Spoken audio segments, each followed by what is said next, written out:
Entonces ese es el tema a tratar hoy.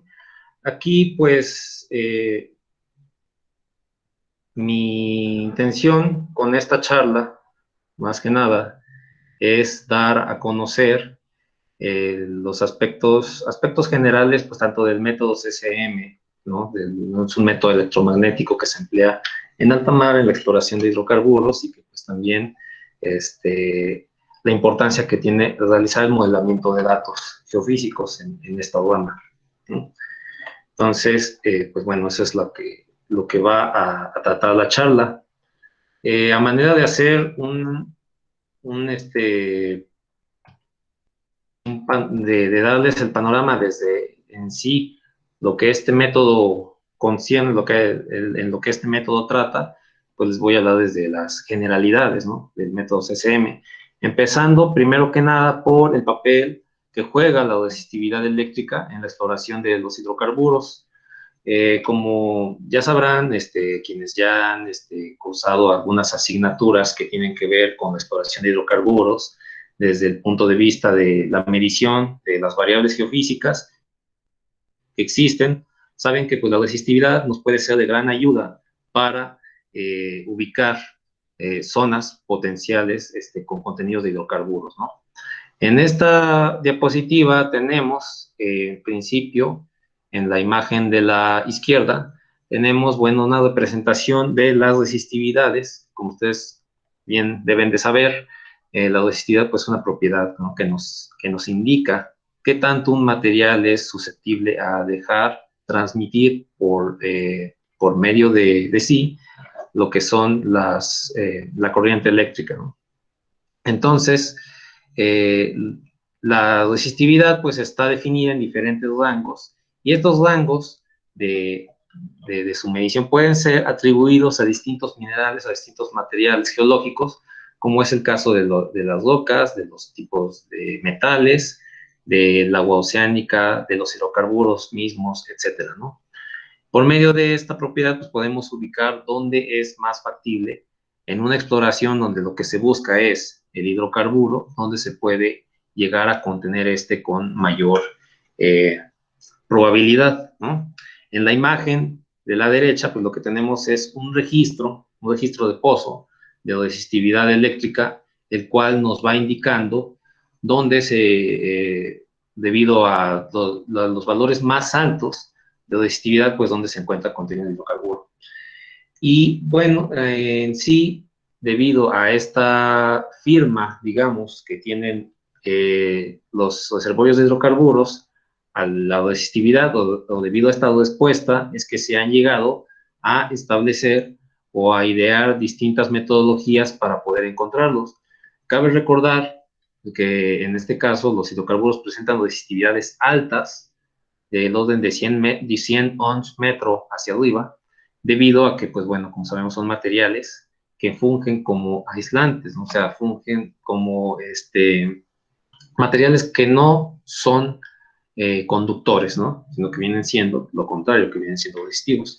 Entonces, lo que estamos viendo en la imagen es un registro de pozo, podríamos considerarlo una medición directa, y a partir existen también otros métodos que son indirectos, por medio de los cuales se puede zonificar mejor una potencial zona que podría contener los hidrocarburos. Esta charla, de manera general, también va enfocada a lo que son los hidrocarburos, y esto no tiene otro porqué más que el hecho de que pues, la exploración de este importante recurso es lo que ha hecho que este método se desarrolle tanto, que este método se creara, se ideara, por la necesidad de buscar pues, los grandes reservorios que se encuentran costa afuera, ¿no? Que se encuentran allá en alta mar, ¿no? Entonces, pues bueno, pasando a lo que es el método electromagnético de fuente controlada, el CCM, tenemos que consiste en un sistema de generación de corriente alterna, el cual pues obviamente es remolcado por un buque, ya que se utiliza en alta mar, y en la cual consiste de un instrumento que es una antena, la cual genera un dipodo eléctrico horizontal, o sea, genera corriente eléctrica en la forma de un dipodo eléctrico horizontal, ¿no? Que es esta parte que vemos aquí, cerca de la antena, ¿no? Esa corriente alterna, al irse propagando por el océano, lo que va a ir generando es un campo eléctrico, ¿no? Por la distribución de las cargas. Y este campo eléctrico va a ir, pues, avanzando en todas las direcciones, ¿no? Y atravesando los diferentes medios que se encuentren.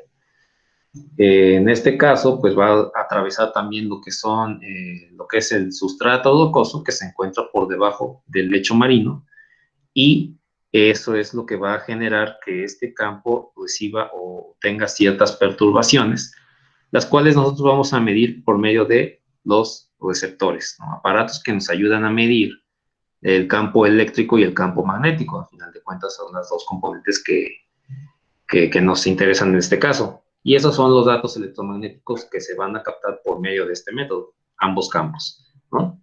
En el sistema de adquisición, pues bueno, tenemos lo que es el transmisor, que ya les decía yo que es una antena en forma de dipodo eléctrico horizontal, la cual pues se va a encargar de ir transmitiendo esa corriente eléctrica alterna que se encarga de generar los campos eléctricos y magnéticos, ¿no?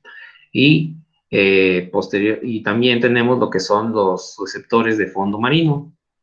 Estos receptores, estas cajitas que se ven aquí, que es lo que, digamos, la forma en la que van a posicionarse al momento de realizar una pues, prospección por medio de este método, es que se van a arrojar a lo que es el océano y hasta que lleguen al fondo marino, y ahí es donde van a realizar la grabación de los datos de campo eléctrico y magnético. Aquí, bueno, en la imagen del medio es una vista, una fotografía real de este tipo de instrumentos, los llamados OBMs o Ocean Button Electromagnetic, que son los receptores de fondo marino, y en los cuales podemos ver en la imagen de la derecha, perdón, que consisten en magnetómetros o en bobinas que son capaces de captar el campo magnético, así como de electrodos, que son los que vienen de estas protuberancias, estas especies de tubos, que no son otra cosa que tubos huecos de plástico, que en los extremos tienen unos electrodos que son unas soluciones, ¿no?, de cloruro de plata que sirven para captar lo que viene siendo la magnitud del campo eléctrico, ¿no? Entonces, bueno, esas son principalmente de eso se componen los receptores. Tienen también otros aditamentos que les van a permitir ubicarlos, ¿no?, georreferenciarlos al momento de que estos sean liberados en el mar. Y pues después de que pase todo el tiempo de adquisición de los datos que deben de estar ahí abajo en el fondo marino, pues estos son liberados por un sistema que tiene control remoto. Se supone que se sostienen en un ancla, bueno, más bien se sostienen en un ancla de concreto, la cual pues posteriormente se van a liberar de la misma cuando ya se tenga que rescatar estos aparatos, ¿no? La ancla se queda en el fondo del mar, es un material biodegradable, y pues lo que se rescata es los OBMs con la información, ¿no? Esto es a manera de pues explicarles el instrumental que se utiliza, ¿no? Y al final de cuentas estos son los que adquieren los datos. Bueno, en sí el funcionamiento de este método, como ya les había dicho, parte de la generación de un campo eléctrico a partir de una antena, y se va a propagar hacia todas direcciones y va a ser capaz de permear hacia lo que es el sustrato rocoso, ¿no? Aquí el campo eléctrico, aquí cabe hacer una consideración, y normalmente cada vez que se modelen datos electromagnéticos se toma en cuenta esta consideración de dividir los datos en un campo eléctrico primario y en un campo eléctrico secundario. ¿Qué es un campo eléctrico primario? Bueno, como ya lo dije, es un campo generado por una fuente, en este caso un dipolo horizontal, la cual pues no se va a ver perturbada por ninguna estructura o por ninguna otra causa que haga que este campo se perturbe, ¿no? Entonces, esa corriente eléctrica va a ir avanzando hasta que se encuentre con alguna estructura conductora o muy resistiva o cualquier estructura que genere un contraste de resistividad en el subsuelo y que esto haga que se perturbe, ¿no? Entonces, se va a generar un campo eléctrico secundario a partir de esa estructura. Digamos, esa nueva estructura, en este caso, la que vemos aquí, que está coloreada en verde, podría ser un alto resistivo, y entonces esta estructura lo que va a hacer es actuar como una nueva fuente y generarnos un campo eléctrico secundario, el cual va a ser nuevamente registrado por los receptores de fondo oceánico. Ya los receptores de fondo oceánico obviamente van a captar pues, la contribución de ambos campos, el campo primario y el campo secundario, como un campo total. Bueno, a final de cuentas, como lo vieron en la primera imagen, en el primer esquema, donde se mostraba la operación con este método, pues el campo eléctrico depende tanto del espacio como del tiempo. O sea, va a tener sus componentes espaciales y temporales. Razón por la que al observar esos datos, digamos, graficados o registrados en los receptores, pues lo que tenemos como producto es una señal en el dominio del tiempo, que es esta señal que vemos aquí, que que se despliega al principio, y en la cual podemos ver que mientras lo que nos está indicando aquí es que casi no hay señal o hay una señal muy débil, una respuesta muy débil al principio y al final, que es cuando la fuente se encuentra más lejos de los receptores, porque pues le puede llegar una mínima señal de la fuente, ¿no? Normalmente. No le va a llegar casi respuesta de lo que es el subsuelo.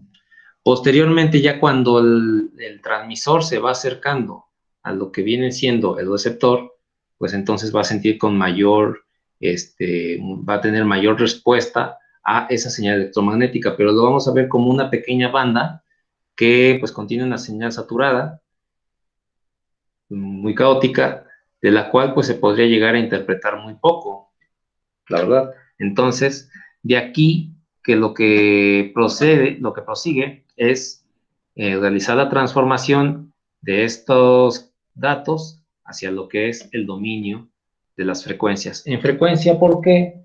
Pues más que nada porque ahí podemos analizar algunos espectros con mayor, pues una resolución mejor y que nos permita ver algunos aspectos a manera de hacer una interpretación preliminar. Estas curvas que vemos aquí a la derecha son las curvas de magnitud y de fase del campo eléctrico en lo que es frecuencia. Entonces, normalmente las curvas de magnitud, estas nos van a aportar información sobre si existen o no estructuras resistivas en el subsuelo, mientras que la fase esa nos va a proveer de otra información que tiene que ver con el espesor de la capa de agua, con qué tanto la capa aérea está incidiendo en nuestra señal geológica, etcétera. Bueno, todas estas cuestiones de los diferentes tipos de señales o de la cuestión de la señal de la onda de aire y todo eso, pues se mencionan más adelante. Entonces, de principio es comentar pues, cómo funciona este método, ¿no? O sea, cómo son los datos que se obtienen a partir de esta exploración. Y a final de cuentas, el modelamiento consiste en hacer una reproducción de esos datos, los cuales, pues, digamos, los datos reales de campo eléctrico, estos que estamos viendo en pantalla, pues son producto de una medición. El modelamiento consiste en hacer una simulación de esa medición y a partir de eso obtener unos datos, dado un modelo geológico, ¿no? Esto, pues como algunos ya saben, esto implica un modelo directo, ¿no? O sea, que teniendo un modelo del subsuelo, puedes obtener, puedes reproducir datos. Y pues bueno, saben que pues, en geofísica la verdadera chamba es lo contrario, ¿no? A partir de datos, atinarle a un modelo, o más bien predecir un modelo del subsuelo, lo cual, pues bueno, lo vamos a comentar más adelante, pero no se puede ir de atrás para adelante si no has avanzado primero, ¿no? Entonces, pasando al siguiente esquema, de manera también todavía como introducción, pues el método del CCM marino, Control Source, que a eso debe su nombre, se ha utilizado a lo largo de toda su historia, desde su descubrimiento hasta la actualidad, pues, en estudiar la distribución de la conductividad de la corteza oceánica. Esto ha hecho que, pues bueno, no solamente se centren las aplicaciones en lo que es el petróleo, sino también en la búsqueda de otros recursos. En el petróleo ha servido de mucha utilidad porque esta señal electromagnética pues, es sensible a capas delgadas y resistivas, de acuerdo al comportamiento que normalmente tienen los yacimientos de petróleo y gas en las secuencias estratificadas, ¿no? Que es donde normalmente los tenemos presentes. Y también podemos ver que este método lo podemos encontrar hasta, o más bien nos permite llegar a profundidades del orden de 3 kilómetros, que es una profundidad estándar donde se pueden encontrar los yacimientos de hidrocarburos. Y esto es por la baja frecuencia en la que dicha corriente eléctrica que se utiliza se opera, ¿no? Que va del orden, sus rangos van del orden de 0.1 a 10 Hz. ¿Ok? Les decía, las principales aplicaciones, la que ha hecho que este método crezca, se desarrolle y todo es su aplicación a lo que es la prospección de hidrocarburos, donde normalmente los resultados de este método se correlacionan con otros métodos geofísicos, como por ejemplo la prospección sísmica, de reflexión, así como también datos potenciales, como pueden ser gravimétricos y magnéticos. En la imagen que les presento como un ejemplo, tenemos ahí, pues bueno, que se echaron mano de 3 diferentes métodos para hallar un posible reservorio de hidrocarburos, el cual pues, estaba asociado a una estructura salina. Con la sísmica, pues sabemos que podemos delimitar con mucho mayor detalle algunas estructuras y con la resistividad, pues bueno, definir el contenido que estas estructuras pueden tener, ¿no? En cuanto a su saturación con algún líquido, con algún fluido, que es lo que nos interesa en este caso de los hidrocarburos. Y pues bueno, como deben de saber, la gravimetría nos ayuda a definir pues, estructuras en función del contraste de densidad que ofrecen, ¿no? En el ejemplo de la imagen, pues tenemos un domo salino, de manera así muy descriptiva, pues lo que se puede ver es cómo la sísmica pues se va alineando de acuerdo a la firma, ¿no? A la firma, la forma más bien que tiene un domo salino. Las resistividades pues también van a comportarse de acuerdo a cómo un domo salino se representa, y asimismo por medio de la gravimetría un bajo que nos indica la presencia de ese material de muy poca densidad, ¿no?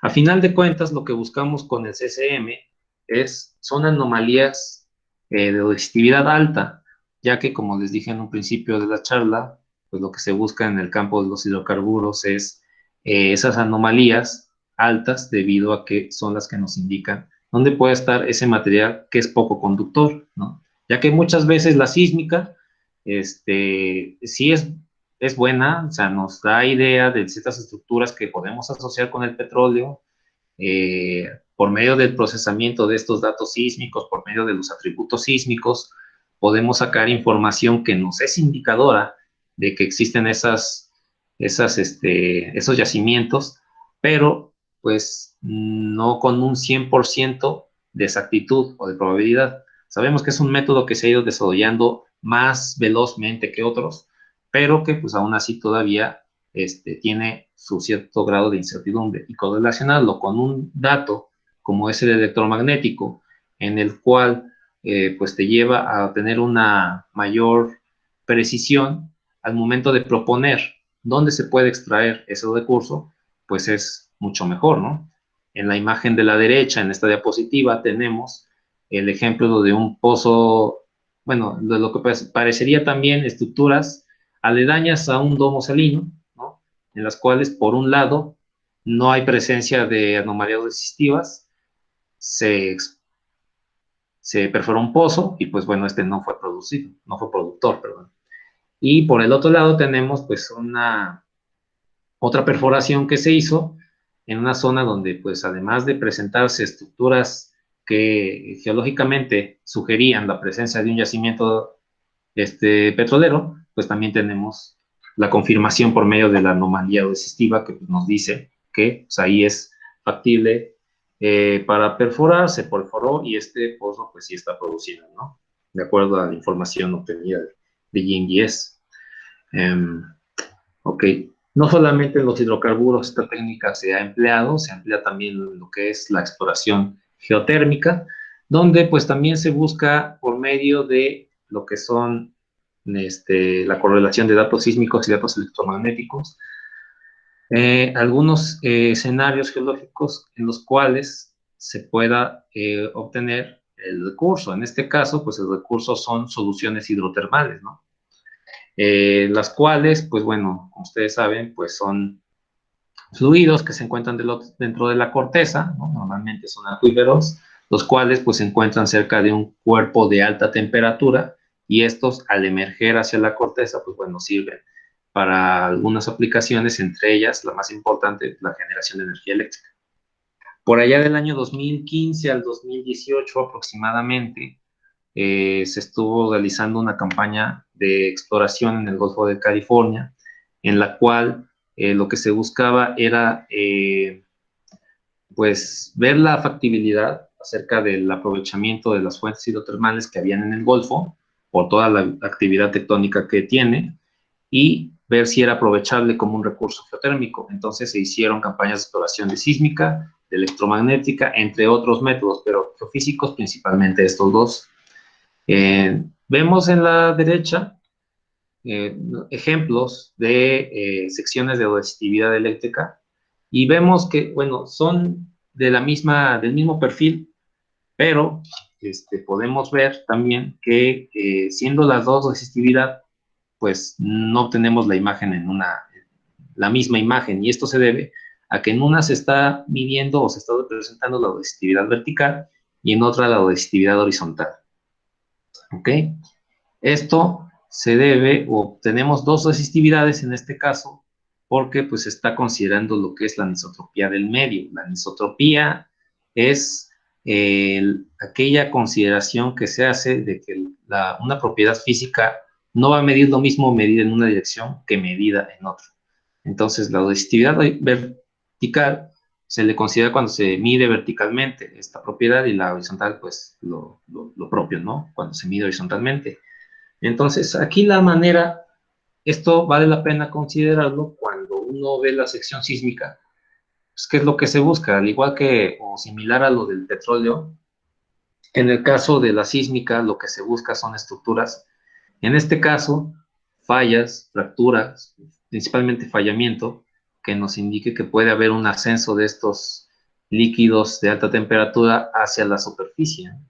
Y por medio de la resistividad, pues podemos ver podemos confirmar que se trata de eso, de este tipo de soluciones hidrotermales, ya que pues estas soluciones pues por su composición química pueden ser muy conductoras, ¿no? Y es lo que se está viendo en estas secciones, ¿no? Y obviamente pues al ver que en ciertas partes tenemos una estratificación marcada, pues por eso es como en ciertas zonas la imagen va a verse un poco distinto con este caso, la de la resistividad horizontal como la resistividad vertical, por la estratificación principalmente, que ahí pues inducen el efecto de anisotropía, en el cual pues la propiedad en cuestión no va a medir lo mismo considerando una dirección que considerando la otra, ¿no?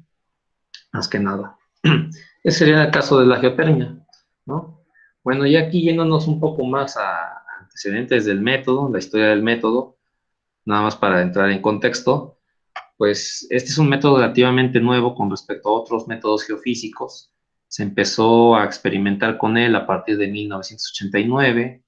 De ahí al 2001 se hicieron experimentos para su desarrollo a cargo de lo que es el Scripps Institution of Oceanography de la Universidad de California en San Diego, el cual pues es, digamos, la cuna de este método, ¿no? O sea, los investigadores de este instituto son los que pues idearon esta metodología y los que lo desarrollaron desde un principio en una fase pues, todavía experimental, ¿no? Desde la academia. En conjunto con la Universidad de Cambridge, que posteriormente pues, pasaría a ser la Universidad de Southampton.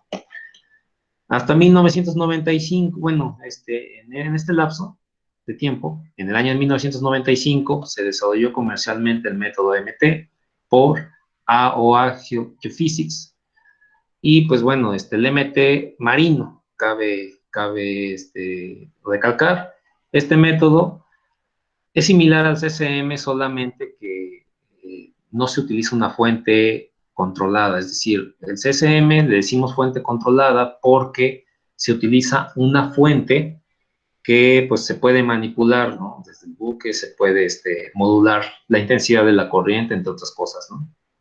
En el caso del MT no, se aprovecha una fuente que naturalmente existe en todo momento, que es proveniente de las corrientes ionosféricas, y que es una fuente que nada más, bueno, es un campo eléctrico que se genera en esa fuente y que pues aquí nada más se mide a frecuencias muy bajas del orden de 10 a la menos 3 hasta 10 a la menos 7. Entonces, bueno, ese es el caso del MT, ¿no? para comentarlo. Posteriormente, en octubre del 2000, se lleva a cabo el primer estudio de CCM en Angola, en un proyecto de hidrocarburos llamado Prospecto Girasol, a cargo del Instituto de Scripps, Statoil y la Universidad de Southampton. Y para el 2002 surgen las primeras empresas dedicadas a la exploración mediante este método, o más bien a la exploración del método CCM marino. Tenemos el caso de una de las primeras, que fue Offshore Hydrocarbon Mapping, OHM, que fue creada por la Universidad de Southampton. Y después tenemos quizás la compañía que mayormente se ha desarrollado con este método, que es ENGS, Electromagnetic Geoservice. Esta es una empresa noruega, fue fundada, o más bien fue creada por la petrolera de Statoil, ¿no? También de Noruega. Entonces, estas fueron las primeras que empezaron a explotar el CCM de manera comercial, ¿no? Actualmente, pues, tenemos entre las diversas compañías que se dedican a este método, o que obtienen ganancias a partir de la exploración con este método, tenemos a ENGS, que ya les mencionaba, y ES, que también es una empresa noruega, está dedicada más fuertemente a lo que es la sísmica, pero complementan sus estudios con el electromagnetismo también.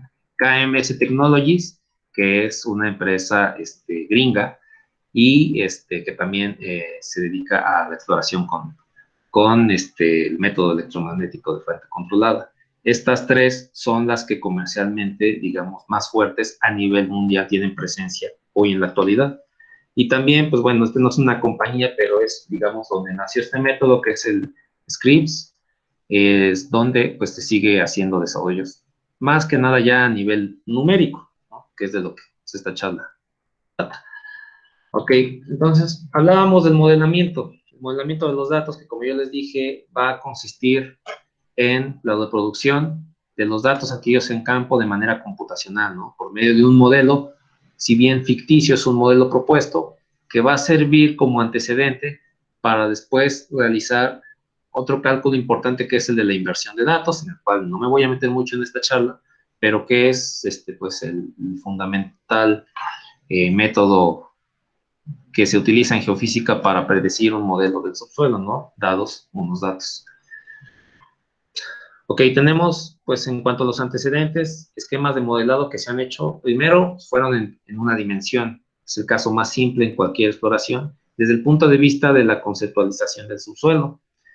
Algunos autores que hicieron trabajos destacados en esta línea pues, fueron Kerry Key, Andrees y McGregor, en los cuales, pues, como ustedes saben, suponer un medio, un OD, implica que solamente está suponiendo un subsuelo conformado por capas horizontales en las cuales tu propiedad, que en este caso sería la resistividad eléctrica, va a variar únicamente con respecto a una dirección, que es la vertical, ¿no? O sea, vas a suponer que tu medio se comporta como capas. Esto a veces se cumple, ¿no? Sabemos que el subsuelo es más heterogéneo, tiene, pues, de todas las formas habidas y por haber. Entonces, para tratar de ganar mayor precisión en los cálculos de un modelamiento directo, pues se tuvo que emplear otros esquemas, como el esquema 3D. Aquí, pues ya estamos considerando variación en todas las direcciones, tanto de forma de las estructuras geológicas que se quieren modelar, como de la dirección en las que puede variar una propiedad, ¿no? O sea, ya no solamente nos puede variar la resistividad con respecto a la vertical, sino nos puede variar en las tres, bueno, en las tres direcciones principales, que son X, Y y Z, ¿no? Entonces, aquí a manera de presentación, esta imagen lo que nos indica pues un espacio tridimensional en la cual, en una sección de ella podemos ver cómo se está comportando el campo electromagnético, que es al final de cuentas el modelamiento en este método de lo que se encarga de, de reproducir el comportamiento de ese campo electromagnético, ¿no? O sea, ya los datos se obtienen a partir de esto. Entre otros aspectos, bueno, después se hicieron otras propuestas de esquemas, como el caso de los 2D, porque el 3D, a pesar de que era de los que en ese momento se acercaban más a la realidad de la geología, pues era muy costoso computacionalmente llevarlo a cabo. Con esto me refiero a que un programa podía tardar de horas a días en darte un resultado, ¿no? Más si el modelo era muy complejo. Independientemente de si se tenían supercomputadoras para llevar a cabo estos cálculos, pues se optaron o se buscaron otras alternativas que te llevaran menos tiempo en cuanto al cálculo de estos campos. Y pues nacieron así los esquemas 2D, en los cuales asumes la variación de tus propiedades en solamente dos direcciones. ¿Ok? Pero bueno, esto matemáticamente tiene sus complicaciones que lo vamos a ver más adelante. Entonces vemos aquí un ejemplo de un modelo, de una propuesta de modelo en 2D a través de figuras geométricas que representan la geología, que ya más tarde también veremos de qué consiste. Luego, pues se quiso complicar todavía, los modelos se quisieron complicar y se quiso todavía acercarse más a la realidad. No solamente tenemos variación de las propiedades en las diferentes direcciones, sino también tenemos la presencia de lo que ya les había comentado anteriormente, que es la anisotropía, en la cual así sea una misma resistividad en toda una capa horizontal, pues esta te puede variar de valor si la mides en una dirección o en otra. O incluso puedes tener hasta un comportamiento inclinado en cuanto a la forma de la anisotropía del medio, ¿no? Entonces, bueno, aquí y se han incorporado diferentes otras estrategias para hacer el modelado, ¿no? Por ahí, aquí menciono del elemento finito, que bueno, pues es también llegar a muestrear o discretizar tu medio en elementos pues que tengan una forma más flexible, por así decirlo. El modelado, pues bueno, se hace considerando una forma de simular los datos que se obtienen en campo a partir del modelamiento, pues tienen que ver obviamente con la solución de las ecuaciones diferenciales parciales que rigen a este método.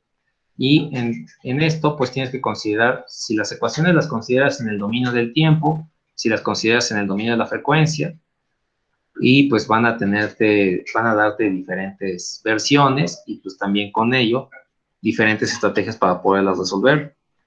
También tenemos la formulación de campos primarios y secundarios, que es como lo que les había comentado anteriormente, de que los campos los puedes considerar en de esas dos modalidades. Y también tenemos el modelado para el campo total, así como también modelado en medios isotrópicos y anisotrópicos. Espero no se esté metiendo mucho de la presentación, está cayendo una tormenta aquí en Puebla en estos momentos. Bueno, me indican si se llega a perder el sonido o algo. Siguiendo con esto, pues bueno, tenemos dos tipos de discretización o de muestreo de los dominios a usar. En el caso de diferencias finitas, lo que se utilizan son celdas rectangulares, en las cuales pues nos sirven para muestrear un espacio geológico, ¿no? A partir de celdas de geometría regular, son rectángulos o son cuadrados, los cuales te van a dividir todo en medio, y a cada una de estas les vas a asignar un solo valor de la resistividad eléctrica. Además de que aquí las ecuaciones de Maxwell se muestrean también y se emplean directamente en el sentido de que no se tiene que hacer algún tratamiento especial con estas ecuaciones desde el punto de vista analítico. Luego tenemos elementos finitos. Este método consistiría en muestrear o en discretizar un modelo con base en celdas de diversas formas geométricas. No solamente van a ser rectángulos o cuadrados, sino que pueden ser polígonos, incluso con lados curvos. Y se consideran elementos no homogéneos porque aquí la propiedad a evaluar, que es la resistividad, puede variar hasta dentro de un mismo polígono, ¿no? O sea, no es homogénea. Y aquí se emplea lo que se llama la forma débil de las ecuaciones de Maxwell, que es considerar una forma de las ecuaciones en las cuales pues, es con base a ecuaciones íntegro-diferenciales, ¿no? Lo cual lo hace, pues, su tratamiento, desde lo que es el planteamiento teórico, pues mucho más complejo. Sin embargo, pues este es el método que reproduce de mejor manera lo que viene siendo la geología. Ok, tenemos también, pues, el caso de la anisotropía. Como ya se había comentado, esta consiste en la variación de la conductividad respecto a la dirección de propagación del campo eléctrico, y esta se da principalmente por la estratificación del medio, una estratificación delgada, que pues siempre nos va a inducir este tipo de efectos. En el caso de aquí hay diferentes modelos de la anisotropía. El que se considera normalmente es el VTI, así se le llama, quiere decir vertical transversal respecto a un eje de simetría, y se utiliza por la forma que tienen los estratos, ¿no? Normalmente son horizontales. Esto de manera muy general, como ustedes saben, y quienes han visto un poco de esto de la cuestión de geología del petróleo, ¿no?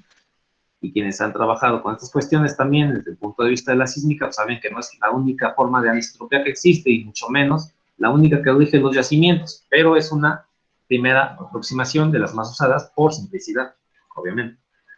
¿Qué implica tener anisotropía en nuestros modelos? Que tenemos que considerar que la propiedad en cuestión, pues, es anisotrópica, y esto se evalúa mediante considerando a esa propiedad como un ente tensorial, ¿no? Un tensor que tiene, pues, distintos componentes en los cuales cada componente va a decir cómo está variando cierto elemento con respecto a las direcciones. En uno de los casos más simples, como este de la BTI, consideraría que solamente la diagonal principal del tensor nos va a indicar hacia dónde va a variar dicha propiedad, ¿no? Entonces tenemos los componentes sigma XX, sigma YY y sigma ZZ, que nos van a indicar esos componentes, ¿no? De la diagonal, ¿no? Componentes simétricos. Y que, pues estos, en el caso más simple que es el BTI, nos va a indicar que la sigma sub h, pues son las variaciones hacia la horizontal, y la sigma v van a ser variaciones hacia la vertical. De repente cambia entre resistividad y conductividad, ya me di cuenta. Recordemos nada más que estas son propiedades recíprocas. O sea, al final de cuentas, una es el inverso del otro, y al final de cuentas, pues se utiliza tanto una como la otra al momento de hacer una interpretación. Con este modelo se prefiere ocupar la resistividad, pues por los rangos de variación, ¿no? Porque es más fácil identificar por medio de la resistividad. Es una estructura con posible contenido de hidrocarburos. ¿De qué nos sirve la anisotropía? O sea, ¿o qué ganamos? Pues ya sabemos que se puede representar con mayor veracidad del subsuelo, pero a final de cuentas, ¿qué es lo que qué de bueno nos puede aportar? Pues simplemente se obtienen modelos del subsuelo, pues, con mayor precisión, y que si se tiene con qué corroborarlos, como es el caso de los registros de pozo, pues uno puede obtenerlos, ver o verificar que se obtienen resultados con mayor precisión, ¿no? como es el caso de esta imagen, donde en la parte superior tenemos un perfil donde solo se considera resistividad vertical, y en la parte inferior se considera tanto la resistividad vertical como la horizontal. De hecho, un cociente entre ellos, ¿no? Para verificar dónde hay mayor variación de la anisotropía. Y donde se presentan anomalías mayormente resistivas, pues coinciden con los registros de pozo, donde nos indican que hay una mayor concentración de un posible fluido, ¿no?, de interés. Ok. Pasando ahora sí a la teoría del modelamiento, pues es recordarles, como ya les había yo indicado, que se trata de reproducir los resultados en campo por medio de ecuaciones. Y las ecuaciones que gobiernan a este método son la ecuación de Helmholtz, la cual se deriva, como ya vieron algunos en protección electromagnética, de las leyes de Faraday y leyes de Ampère, ¿no? De las ecuaciones 3 y 4 se deriva la ecuación, en este caso la ecuación 1. Y si nosotros estamos empleando la suposición de que tenemos un campo eléctrico total que se deriva de un primario y de un secundario, pues entonces esa ecuación era originalmente esa ecuación 2, puede quedar como una ecuación 5, considerando el campo eléctrico secundario debido a la perturbación de estructuras que se pueden modelar de una forma y el campo primario que se puede modelar de otra. Entonces voy a decir a qué me refiero con esto. Pero constituye el término de fuente. Esa J source, que es la densidad de corriente de la fuente, pues se puede, por medio de la ley de Ohm, escribir de esta manera en términos de un producto, de una delta de la conductividad por el campo eléctrico primario, ¿no? Y los demás términos que ahí aparecen. ¿De acuerdo? Entonces, pues, a manera de seguir con esta charla y mostrarles qué considera cada tipo de modelado, ya habíamos hablado del 1D, en donde el subsuelo se comporta como capas, y los posibles resultados pues van a ser las curvas de magnitud. Nos vamos a enfocar en esta charla únicamente a lo que son los datos de magnitud del campo eléctrico. Entonces tenemos, principalmente estos datos se utilizan, estos modelos 1D se utilizan como calibración de algunos algoritmos, me refiero a para verificar que también pueden funcionar, con un ejemplo muy básico que es que aparece ahí en la imagen, que se le llama modelo canónico. Consiste en una capa de agua, capas de sedimentos y una capa resistiva del orden de 100 ohms metro, mientras que los demás son considerablemente menores en cuanto a resistividad. El tener una capa resistiva nos va a modificar la curva de campo eléctrico de tal manera que pues tengamos una curva que no decae tan rápido. Es decir, no es como la curva azul que da un bajón y luego pues más o menos estabiliza. No, la curva roja tarda mayor tiempo en decaer, y esto, o más bien decae más lento, y esto se debe principalmente a que pues tenemos la presencia de un cuerpo resistivo en esa parte. Sin resistivo, pues no tenemos un decaimiento mayor. Entonces, de esta forma también se puede corroborar cuando hay resistivo y cuando no hay resistivo, si es que se conoce en primera instancia la información geológica de la zona, ¿no? Como un modelo a priori. También este caso sirve para explicar los diferentes componentes que tenemos en las curvas de campo eléctrico. En un principio tenemos la señal directa, la cual pues es la que llega directamente de la fuente a los receptores. Después tenemos la señal geológica, la cual viaja por el subsuelo, y tenemos un componente de señal que se propaga a través del aire. Esto se da, pues, como sabemos, esta señal se propaga tridimensionalmente, se propaga hacia todos lados, y pues podemos ver las diferentes trayectorias que toma, ¿no? Tanto hacia adentro del sustrato rocoso como hacia la parte de la interfaz con el agua, ¿no? Con el aire. Y pues bueno, estos se van a sentir en diferentes porciones, o más bien se van a visualizar en diferentes porciones de la curva, tanto así que la señal geológica pues la tenemos en medio de esas dos señales, la tenemos en offsets intermedios. El offset es el rango de medición que hay entre una fuente y un receptor. La señal directa pues, la vamos a ver más intensa al principio, y la señal del aire mucho más debilitada al final de esta gráfica, ¿no? Y eso, pues, para tener en consideración también en la interpretación. Pasando al modelado 3D, pues bueno, aquí, en el año 2006, Waze y Constable proponen una forma de discretizar un medio en 3D y de discretizar con esto una ecuación diferencial que pues es un poco compleja al momento de tratar de representarla numéricamente, ¿no? Tratar de discretizarla, mostrarla, que es el doble rotacional del operador diferencial que aparece en la ecuación de Helmholtz, que es ese nabla, cruz, el cual, pues bueno, para esto se utiliza un volumen de control, y en este volumen de control, pues lo que hace es que se rodea a un componente del campo eléctrico, que son estos pequeños vectores que aparecen aquí. Estas celdas o estos aros que aparecen aquí sería la representación de los límites de cada celdita que constituye un modelo 3D, y la celda roja pues es el volumen de control usado únicamente para discretizar este operador, ¿no? En la ecuación 6 podemos ver que por medio de una identidad que ustedes han de conocer, que es la identidad de Gauss, se puede pasar de una integral de volumen a una de superficie, y se utiliza para llegar a, pues, disminuir el número de derivadas de ese operador, ¿no? Más que nada, ¿no? Y tener una versión más simple. Esto mismo se utilizó o se utiliza para hacer un modelado 2.5D, o al menos es lo que hizo su servidor en su trabajo de tesis de maestría, en el cual, aprovechando esa idea ya propuesta anteriormente por Waze, por Constable, se hace la adaptación a un modelo 2.5D. Un modelo 2.5D es una versión del modelado que ni es 3D ni es 2D, o sea, está, digamos, a la mitad. ¿Qué es lo que la hace diferente a una o a la otra? Es que en el caso del 2.5D tú puedes medir los campos eléctricos en cualquier dirección, lo puedes medir tridimensionalmente, pero la variación de las propiedades nada más van a ser en dos direcciones, en la X o en la Z. En una dirección transversal, que sería la dirección Y, tu medio geológico va a permanecer igual en esa dirección.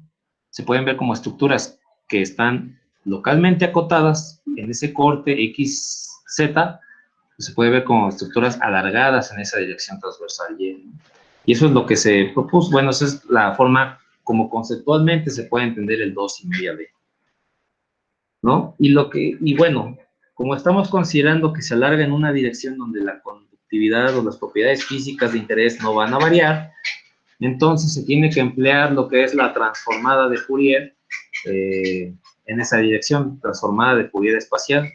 Y el 2.5D en este punto equivale a resolver varias veces un modelado 2D, ¿no? ¿Cuántas veces? Pues cuántos números tengas de muestreo en el dominio del número de onda, en el dominio alternativo. Ok. Aquí, como les había dicho, su servidor tomó la idea de Waze y Constable, el volumen de control, y pues nada más era considerar esa misma situación, elongarlo en una dirección transversal que tendiera al infinito, y pues esto iba a implicar hacer ese mismo tratamiento que ellos hicieron para el 3D, el cual es tedioso, es laborioso, pero no es tan complejo. Pero si le meten la transformada de Fourier, ahí es donde complica un poquito las cosas, ¿no? Sobre todo el momento de querer regresar al dominio espacial. Y esto para obtener este tipo de arreglos que se le llaman esténciles. Estos lo que nos indican es cómo esa variación de los campos eléctricos se puede analizar desde el punto de vista de un arreglo en el cual, en este caso 2D, pues este va a ser 2D para cada una de las rebanadas que les mostraba yo en el esquema anterior. ¿Cómo se puede considerar para resolver? Después de todos estos términos se agrupan dentro de lo que es la ecuación de Helmholtz ya discretizada, que es la 7, para una sola componente central, que sería la componente E de X. ¿Okay? Así, esa ecuación que tenemos ahí, tan enorme, tan fea, pues es la versión numérica o discretizada de la ecuación de Helmholtz. Esta se hace así para que posteriormente se pueda ensamblar dentro de un sistema matricial, un sistema de ecuaciones lineales, para el cual pues nosotros podamos construirlo de esta manera y de ahí resolver los valores del campo eléctrico, que esos pues no se conocen.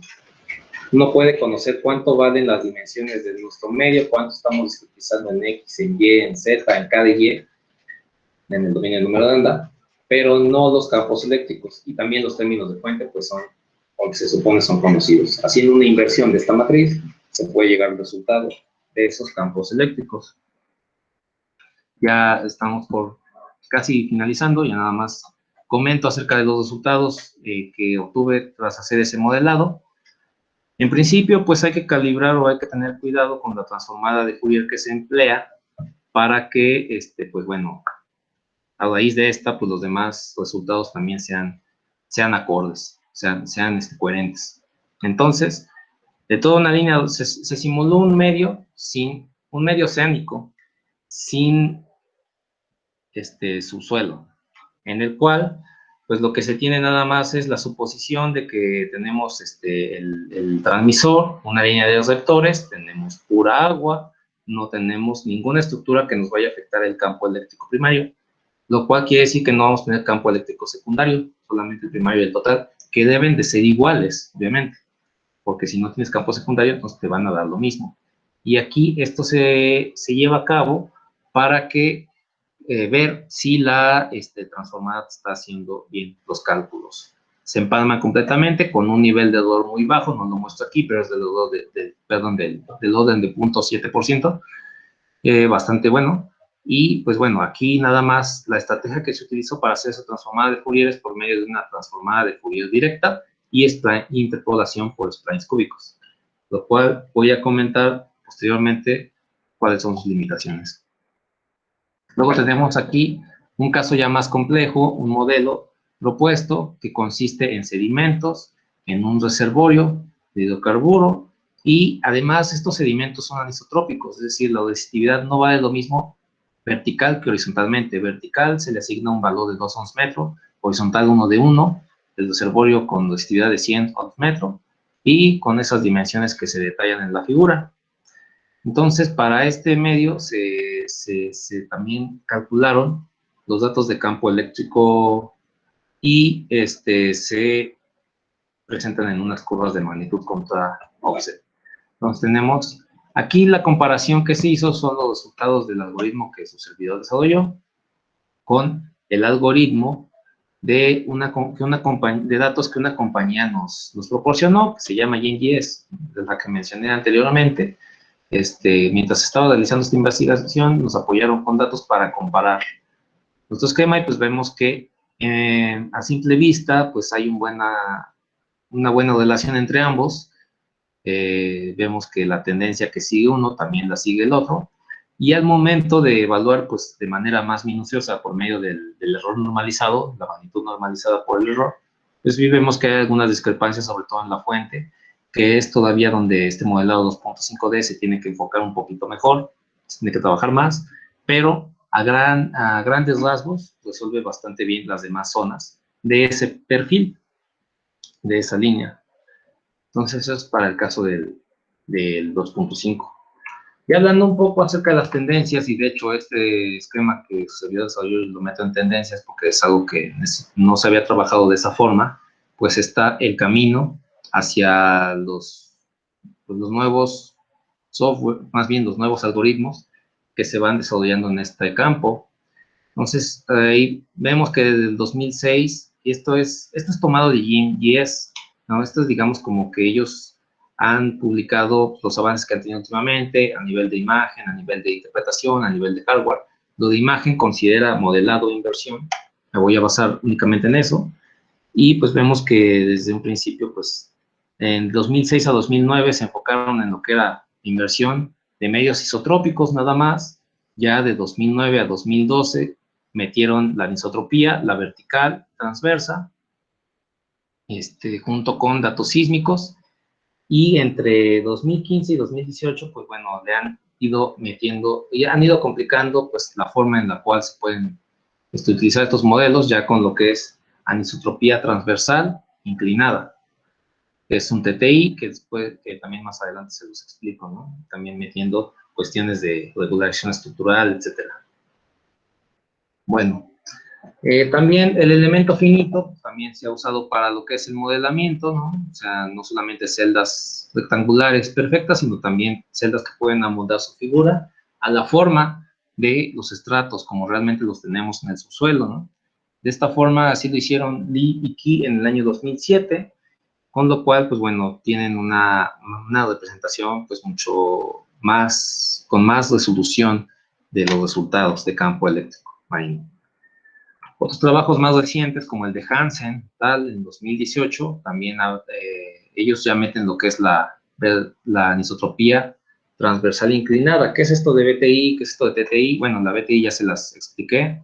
La TTI es una anisotropía transversal respecto a un eje de simetría. Entonces tenemos, pues, el caso de la horizontal, en la cual pues, prácticamente los estratos son verticales. Tenemos el caso de la vertical, en la cual los estratos son horizontales. Esto a lo mejor puede causar un poco de ruido, es nada más cómo se toma en cuenta un eje imaginario, de ahí el nombre. Y la transversal inclinada, pues es donde los estratos están inclinados, ¿no? Y esto resuelve mejor, le da mayor precisión a algunos modelados, porque pues obviamente tenemos plegamiento, tenemos buzamientos en algunas estructuras del subsuelo, y este modelo de anisotropía lo resuelve mejor, ¿no? Entonces, pues esos son los resultados que obtuvieron esos autores. En el 2018, donde con un modelo de anisotropía transversal resuelven mejor con esta anomalía resistiva la capa que originalmente pusieron ahí, que con la anisotropía vertical, donde pues no se alcanza mayor resolución. O sea, esto pues en función de mejorar lo que se tenía. También se tiene dentro de las tendencias una inversión de datos CCM en 4 dimensiones. 4D, pues aquí quiere decir que ya no solamente estamos considerando las 3 dimensiones espaciales, sino una cuarta, que es la dimensión temporal. Entonces, aquí esto se hace como monitoreo de yacimientos de hidrocarburo. Este monitoreo es para ir viendo cómo van variando pues la concentración de los hidrocarburos, la saturación de las rocas, y qué fluido va pues decreciendo y cuál va aumentando ya en la etapa productiva de un yacimiento, ¿no? Cuando se le está extrayendo el hidrocarburo. Entonces, pues eso es el monitoreo que se lleva a cabo por medio de esta publicación de Chancep et al. De 2018. Esto también, pues, de GNGS, ¿no? Y por último, pues bueno, también se ha trabajado la parte de la interpolación de datos, o sea, sabemos que, bueno, esta parte del modelado entrega la información de los datos electromagnéticos en todo un modelo, pero para caracterizar mejor, o mejor dicho, para simular los que son obtenidos por los receptores, pues tiene que ser una interpolación, porque no siempre tu vectorcito de campo eléctrico cae donde cae la ubicación del receptor, entonces tiene que modelar. Y si tú estás considerando topografía o interfaces inclinadas, pues tienes que hacer o tener en mente una forma de hacer esa interpolación más precisa, ¿no? Y aquí, pues bueno, Chancep y Mao en 2015, pues esa investigación hicieron. Entonces, digamos, estas son las tendencias que se van haciendo. Como ustedes se podrán dar cuenta, pues cada vez se va complicando más los modelados, pero todo en función de llevar a resultados más exactos y más adaptables a lo que son las condiciones reales del yacimiento o de la geología en la cual estos se encuentran, ¿no? Para manera de conclusión, pues el modelado es una técnica relevante en la exploración geofísica que nos permite predecir el comportamiento del subsuelo. Como ya les había comentado, lo que a nosotros nos interesa es el proceso inverso de los datos sacar el modelo, pero en la mayoría de los algoritmos y programas que existen, pues es el paso previo. O sea, sin este no se puede hacer el otro, en la mayoría. Recordar también que todos estos ejemplos de modelado, pues es lo que funciona detrás de un software, ¿no? Al final de cuentas, un software, muchas veces uno, y sobre todo estudiantes de licenciatura, lo ven a nivel de caja negra, o sea, es decir, pueden utilizar el software, pero nada más meten parámetros, sacan resultados, y muchas veces se pierde o no se sabe qué es lo que hay internamente en el funcionamiento de pues estas técnicas de modelado, estas estrategias numéricas son los que hay, es lo que hay detrás de, ¿no? Y que también pues es valioso y es importante pues conocerlos, ¿no? Entre más complejo, es un esquema de datos SM, pues, mayor presentación, mayor precisión en los resultados y menor grado de incertidumbre va a haber en la interpretación, ya se comentó. Y en la mayoría de los casos, el desarrollo del modelado directo de datos SM es fundamental para proponer un esquema de inversión. Y pues bueno, es fundamental también la integración de diferentes datos geofísicos para predecir acertadamente el comportamiento del subsuelo, no solamente los sísmicos. Bueno, he visto, o más bien es bien sabido, que la mayoría de las empresas, de las compañías que se dedican a los hidrocarburos, le tienen fe a la sísmica por encima de otra cosa, pero pues también pues los datos electromagnéticos son de gran ayuda para confirmar, para corroborar la presencia de algunos yacimientos, ¿no? Y por último, pues una idea también que de aquí se puede resumir es que un modelo 3D siempre va a implicar una mayor precisión, ¿no? De una mejor representación de la realidad geológica de cierto lugar, pero implica mayor costo computacional. Un 1D, pues es una menor representación de la realidad, ¿no? O sea, este se utiliza meramente para calibración. Y el 2.5D es una formulación mucho más compleja, pero más económica computacionalmente hablando, ¿no? Que te pueda llevar a mejores resultados en menos tiempo que un 3D, y además considerando que pues, la mayoría de las interpretaciones geofísicas se hacen en perfiles y en secciones 2D, ¿no? Que es más fácil corroborarlo así con otros métodos. Entonces, por eso puedes dejar de lado la tercera dimensión. Siempre y cuando, o también sin perder de vista, que la anisotropía, pues es también una herramienta que te puede ayudar a una mejor interpretación y más precisa. Bueno, por último, les presento aquí sitios de interés, enlaces de interés, por si quieren indagar más acerca del método. Yo sé que esta charla, pues, la traté de hacer lo más resumida posible, creo que ya me excedí bastante. Pero, pues bueno, al final de cuentas, para entender un poquito más acerca de la metodología, pues hay diferentes sitios en los que se pueden empapar un poco más de esto. Sobre todo, recomendables son el sitio web de Scripps, que tiene su módulo que es el Marine MLab, donde tiene incluso este tipo de algoritmos libres, o sea, son de acceso libre, público. Y el sitio web de GMGS, que es de esta compañía, que pues hoy en la actualidad es un monstruo, que es la que se está dedicando más a sacarle provecho a este método y que anda por todos lados. Trabaja mucho también con Pemex. En los últimos años se había perdido un poquito del panorama por la situación que se vivía del petróleo, pero ya actualmente está volviendo a activarse en esta zona del Golfo. Entonces, estos son pues, principalmente, ¿no? Y las demás son las webs de KMS y PGS. Y pues, eso sería todo por mi parte. Les agradezco mucho la atención, les agradezco mucho la invitación, tanto al capítulo como a los organizadores de este foro. Y pues bueno, quedo atento para resolver sus dudas. Muchísimas gracias, profesor. Ahorita daremos unos minutos para que el profesor le resuelva algunas de sus dudas, si es que las tienen. Nos gustaría que las escribieran en el chat y si hay alguna aclaración respecto a sus dudas, ya prendan su micrófono para así tener mayor orden.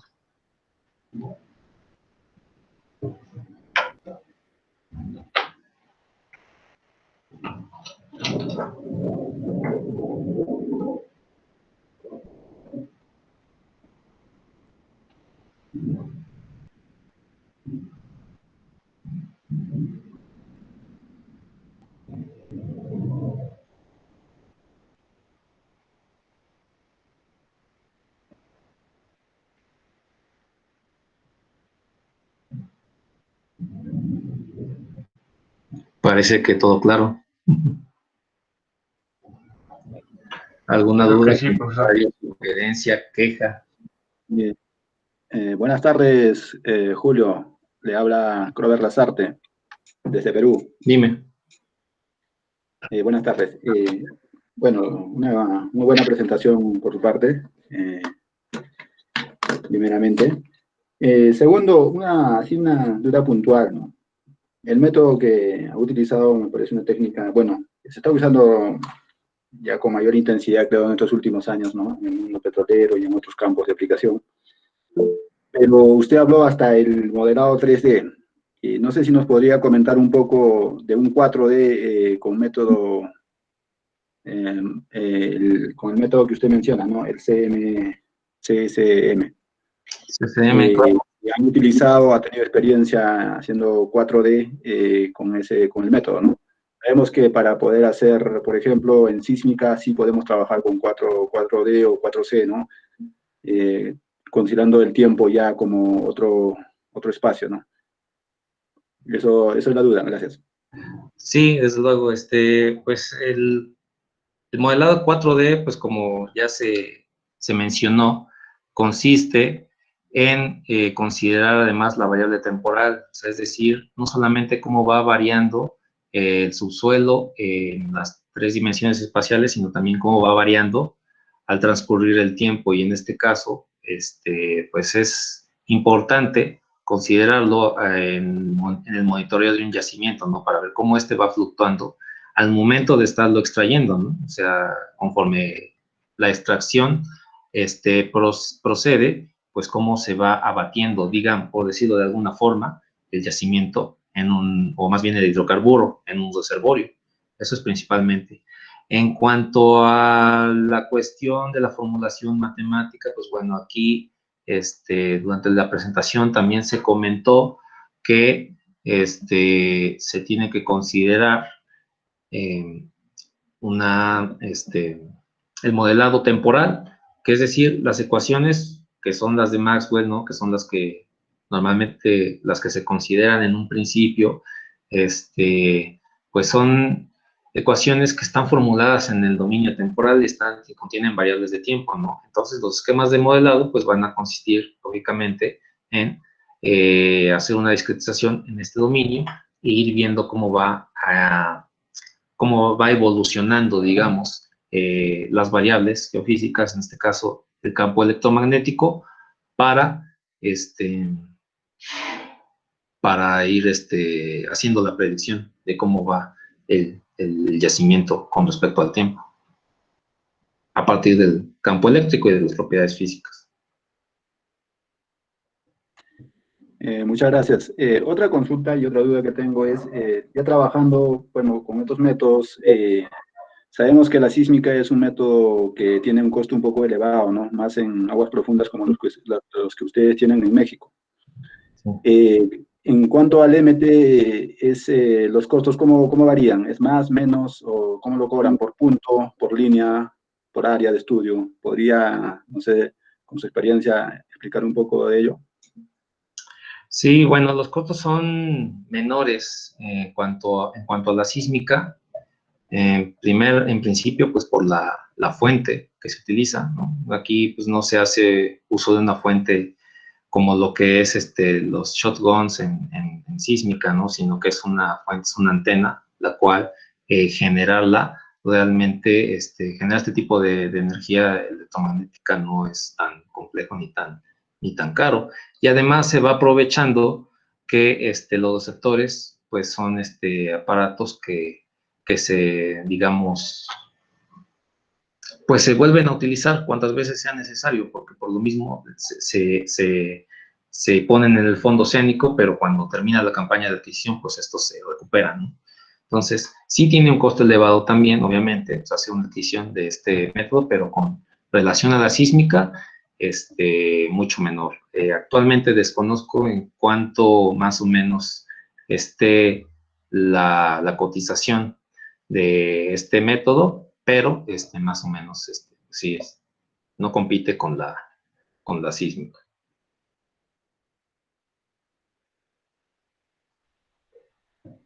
Hola, Y muchas gracias. finalmente, la última pregunta, ¿qué tecnología es lo que utilizan ustedes en los equipos que mostraste? ¿De qué marca son? Bueno, tal vez me perdí en la primera parte, llegué un poquito tarde, no sé si me podrías mencionar eso, ¿no? Sí, estos pues son prototipos desarrollados en scripts, ¿no? O sea, estos son de una experiencia que tuve en la adquisición de esos datos, de ahí tomé las imágenes. Son prototipos desarrollados por el Scripps en una campaña que se hizo en el Golfo de California allá en el 2015 para un prospecto geotérmico. ¿sí? Bueno, no sé, esa era la duda. Hola, muchas gracias por la plática. Es bastante interesante y bueno, a mí me gustaría preguntar sobre el caso de registros de pozos, registros geofísicos de pozos. Estoy desarrollando tesis de licenciatura apenas y me gustaría saber dónde puedo encontrar información sobre cómo empatar registros geofísicos de pozos con el método que usted aquí nos presenta. Sí, pues bueno, los sitios que compartí al final en la presentación vienen también las secciones de, o sea, gran parte de la investigación que se hizo, con referente o que se hace con referencia al CCM, pues está, de manera pública en varios de estas webs, ¿no? En el caso de INGIES tiene su apartado de artículos técnicos, el scripts también, PGS y la otra compañía. Y donde no solamente hablan del modelado, ¿no? También hablan de publicaciones desarrolladas con casos de estudio, con experiencia en la aplicación del método, etcétera, ¿no? Y ahí es donde, bueno, yo de ahí tomé algunas imágenes a manera de ejemplo, pero pues también vienen de manera más detallada la investigación que se hace en términos de correlacionar la información de CCM con otros métodos, incluidos los registros de pozos. De acuerdo, muchas gracias, ¿eh? Claro, gracias.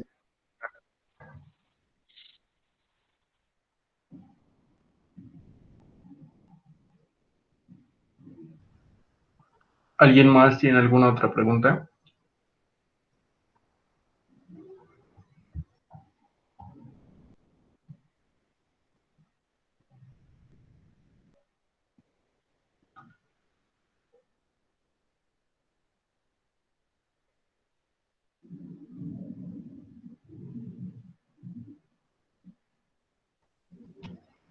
Bueno, si nadie más tiene alguna otra pregunta, le agradecemos su participación al maestro en ciencias Julio César González Hernández por la conferencia dada y asimismo realizamos la invitación para la conferencia de este viernes a las 4 de la tarde impartida por el Observatorio Nacional, la cual nos hablará sobre el método magnetotelúrico aplicado en Brasil. Ok, muchas gracias a ustedes por la invitación. Gracias, profesor.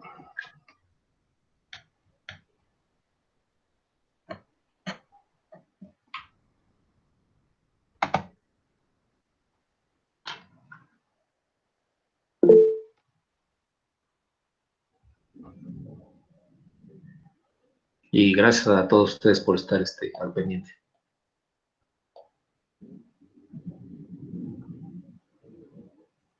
Sebas dice que muchas gracias. Saludos, Galleta.